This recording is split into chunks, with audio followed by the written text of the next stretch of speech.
Hello everyone, my name's Chris and welcome to my stretch and mobility taster. As I've said in the blog, stretching is so underestimated and we don't do enough of it, and particularly for those that are sort of sedentary or don't do much or an office sort of job, desk job. But what I'm going to do is I'm going to take you through 6 exercises that I do on a regular basis just to help with that mobility and that stretching that can be simply done on a chair. So your first one is a hamstring stretch. So what I'd like you to do and have a think about is stretching that leg. So you might need to sit towards the front of your seat, but what you're looking to do is just lean forward a little bit so you can use your knee to get a bit of stability, but this toe on this foot is going to try and face over your shoulder, so you are stretching your toes towards you. So I'll just turn this way. You can just see what I'm attempting to do here. So that toe is going to go that way, and as I move forward I am putting more pressure on that heel and there's more of a stretch going through that leg. Okay, so that is your hamstring stretch. Okay, and you can hold that for 10-15 seconds, possibly 20, which will help with that maintenance stretch.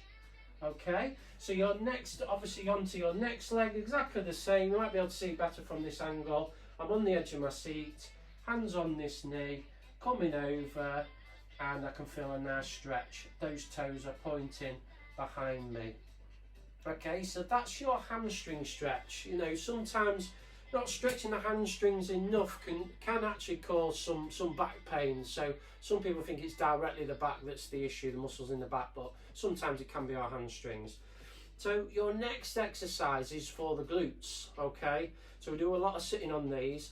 What I want you to do is you're going to lift, and again I know this can be difficult for some at the time, sometimes. So you're going to put your foot onto your knee. And what you're going to do is, if you can apply a little bit of pressure, so I tend to put my hands on my leg and I'm just going to move forward a little bit, so I'm leaning forward. So from the side I'm just coming forward a little bit, and what you will feel is a stretch in the glute. Okay, now some people can't move themselves forward anymore. Putting their leg on there is just enough, that's absolutely fine. If you can put a little bit of pressure, then you will feel the stretch. Same principles, 10, 15, 20 seconds, and you can do that on each leg. Okay, so there's a nice stretch in the glutes, it feels good. Okay, your next one, and again knees, as you're sitting in this position, they can become a little bit deconditioned. So sometimes just adding a bit of flexion and range of movement in there is good, particularly if you've been sat there a long time. So the first this next exercise, your third one, is simply just lifting your knees. Now say simply, but what I'm looking for is a hold at the top.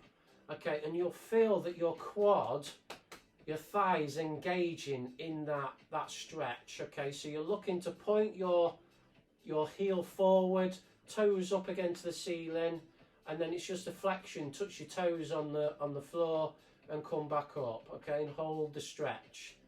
So we're getting some flexion as well as a stretch, and that's going to help with the knee, the ligaments, the tendons in there, getting them some more mobile, getting the blood flow through. So that is your knee extension. Your fourth one is a side bend. So we are looking for a nice straight back, getting that chest up, and all you're going to do at this stage is you're just going to pull your arm over the top.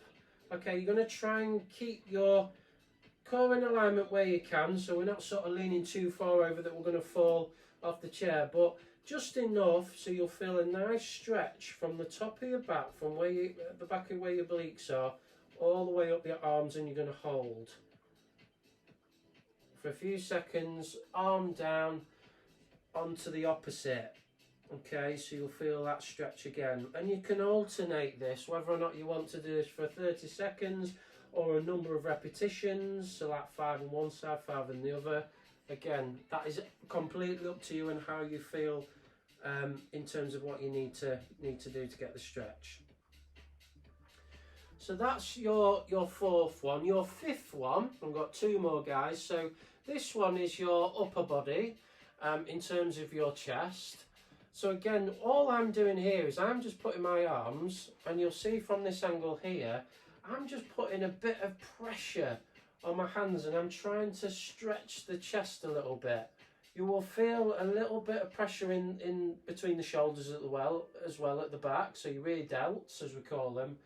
And you just put in, and sometimes a nice little pulse, you can see my hands pulsing there, can help. At the same time, after that, you can start to lock your fingers in. You can see my back rounding off, okay? So I'm looking to stretch my back and pull it round. Again, I can hold for a number of seconds before I then go into that nice flow in my back and stretch and pulse. Okay, so that's your 5th one, and I've got one more to do, guys. So this one is your baby back bends. So in the first instance, what I would say is make sure you've got a nice straight back. That's the first thing. Put your hands to the top so you're looking more like an arrow. And I'm going to turn to the side so you can see exactly what I'm doing. This baby back bend, all you're going to do is just arch your back and then flex back in. Arch to your level, stretch, and then flex back in. Okay, so these are little baby back bends. They're going to help particularly the lower back, but can support the hips, the hip sort of movement, and the upper back as well.